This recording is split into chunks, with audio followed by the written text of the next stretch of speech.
حضرت صلی اللہ علیہ وآلہ وسلم پر وحی کا ابتدائی دور اچھے سچے پاکیزہ خوابوں سے شروع ہوا۔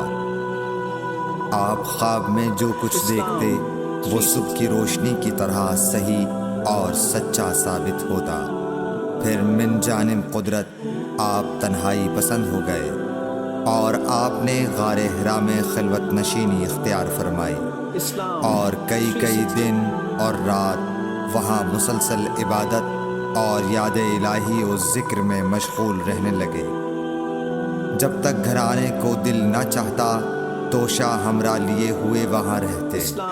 توشہ ختم ہونے پر ہی اہلیہ محترمہ حضرت خدیجہ رضی اللہ تعالی عنہا کے پاس تشریف لاتے اور کچھ توشہ ہمراہ لے کر پھر وہاں جا کر خلوت گزین ہو جاتے۔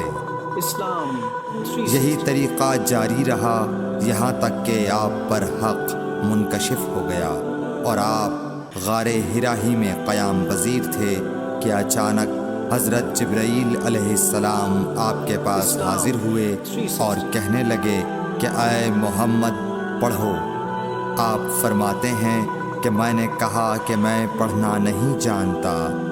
آپ صلی اللہ علیہ وسلم فرماتے ہیں کہ فرشتے نے مجھے پکڑ کر اتنے زور سے بھینچا کہ میری طاقت جواب دے گئی۔ پھر مجھے چھوڑ کر کہا پڑھو۔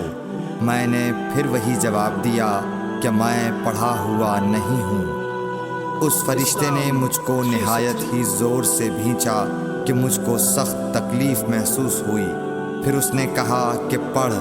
میں نے کہا میں پڑھا ہوا نہیں ہوں۔ فرشتے نے تیسری بار مجھ کو پکڑا اور تیسری مرتبہ پھر مجھ کو بھینچا۔ پھر مجھے چھوڑ دیا اور کہنے لگا کہ پڑھو اپنے رب کے نام کی مدد سے جس نے پیدا کیا اور انسان کو خون کی پھٹکی سے بنایا۔ پڑھو اور آپ کا رب بہت ہی مہربانیاں کرنے والا ہے۔ بس یہی آیتیں آپ حضرت جبرائیل علیہ السلام سے سن کر اس حال میں غار حرا سے واپس ہوئے کہ آپ کا دل اس انوکھے واقعے سے کانپ رہا تھا۔ آپ حضرت خدیجہ کے ہاں تشریف لائے اور فرمایا کہ مجھے کمبل اوڑھا دو، مجھے کمبل اوڑھا دو۔ لوگوں نے آپ کو کمبل اوڑھا دیا۔ جب آپ کا ڈر جاتا رہا تو آپ نے اپنی زوجہ محترمہ حضرت خدیجہ رضی اللہ تعالی عنہا کو تفصیل کے ساتھ یہ واقعہ سنایا اور فرمانے لگے کہ مجھ کو اب اپنی جان کا خوف ہو گیا ہے۔ آپ کی اہلیہ محترمہ حضرت خدیجہ رضی اللہ تعالی عنہا نے آپ کی ڈھارس بندھائی اور کہا کہ آپ کا خیال صحیح نہیں ہے۔ اللہ کی قسم آپ کو اللہ کبھی رسوا نہیں کرے گا۔ آپ تو اخلاق فاضلہ کے مالک ہیں۔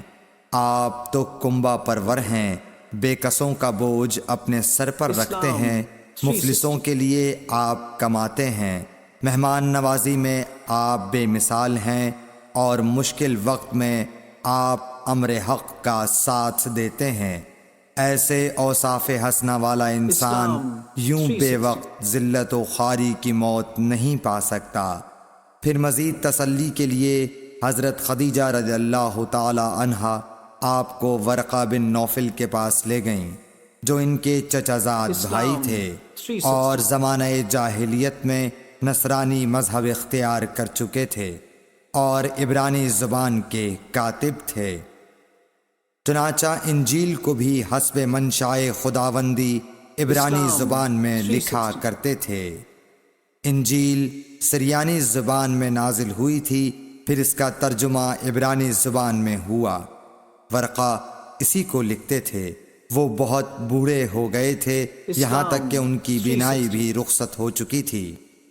حضرت خدیجہ رضی اللہ تعالی عنہا نے ان کے سامنے آپ کے حالات بیان کیے اور کہا کہ اے چچا زاد بھائی، اپنے بھتیجے محمد صلی اللہ علیہ وسلم کی زبانی ذرا ان کی کیفیت سن لیجئے۔ وہ بولے کہ بھتیجے آپ نے جو کچھ دیکھا ہے اس کی تفصیل سناؤ۔